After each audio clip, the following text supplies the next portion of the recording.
Mr. Lee Zeldin of New York. Thank you, Mr. Chairman. Mr. Kerry, just now, in response to Mr. Ribble's question, I just want to understand, with regards to a treaty, you said this isn't a treaty because it was difficult to pass. Is that correct? Well, it's not no. There are a lot of other reasons. We felt that we don't have diplomatic relations with Iran. It's very complicated with 6 other countries.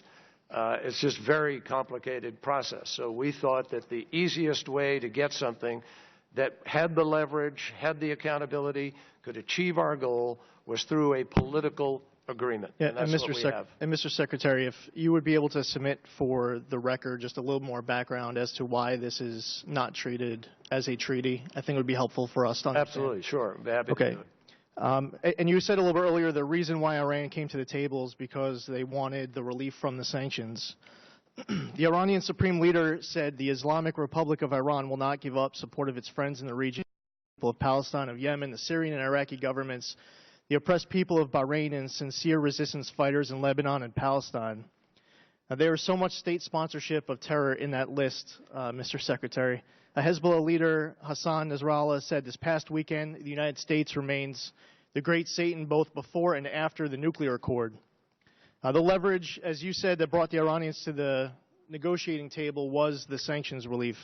Let me just recap just some of the stuff that wasn't even part of the negotiations. Iran developing ICBMs, overthrowing foreign governments, sponsoring terror. They're unjustly imprisoning United States citizens, including a Marine and a pastor, a reporter, pledging to wipe Israel off the map, chanting death to America. None of that was even part of the negotiations. Iran's neighbors who know them the best trust them the least. It's just something for us to think about. I would also ask if you can submit for the record, just for sake of time, a little bit more in the plan as for stopping all the other Iranian terror that wasn't part of the deal. I think it would be very helpful for Congress to have a better sense of what the plan is regarding everything that wasn't part of the deal. And, Mr. Secretary, if we remove the sanctions, we're removing the leverage that brought the Iranians to the table. Over 70 years ago, a leader of the free world held up a document, declared it peace for our time. I'm afraid that many years from now, if the American people, through their representatives in Congress, accept this bad deal, that just like the Munich Agreement of 1938, this Iranian agreement will prove to not be in the best interest of American security or the stability and safety of the free world. There is an alternative other than war. It's a better deal.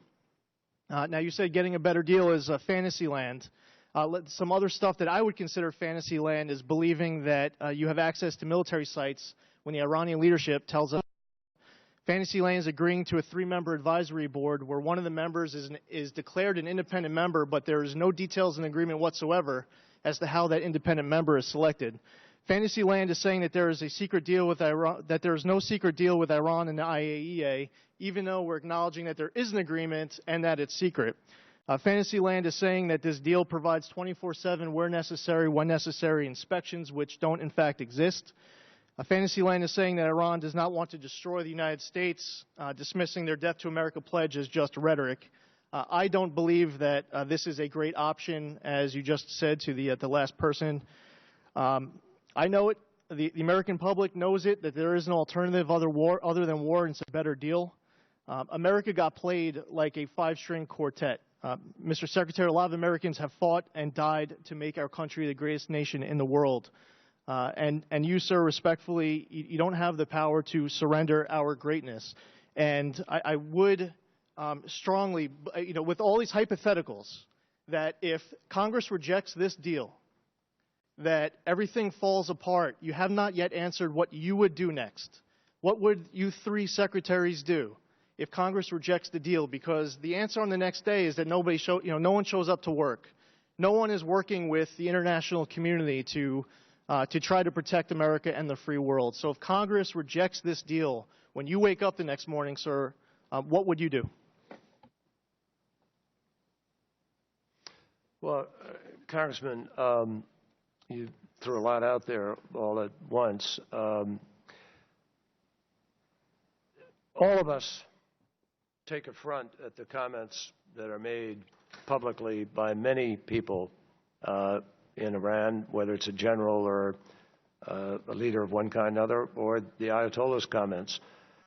What is important is what Iran does, not what it says, what it does. For 2 years now, Iran lived by a deal that many of your colleagues here called an historic mistake, but they lived by it. They've actually rolled their program back, and President Obama is the first president in the United States who has challenged this issue, who's actually rolled the Iranian program back significantly and stopped them from the path to get a weapon. Now, Mr. Secretary, we have laid out... No, with all due respect, for sake of time, all due respect, I'm just asking what you would do the next morning. You have not answered the question I'm coming to that. Of what the administration will do. Mr. Zeldin, there's a vote on, and your time has expired. Thank you, Mr. Chairman. If you could submit that Yes. to the record, I think it's important for Congress to know what you would do next. Sure.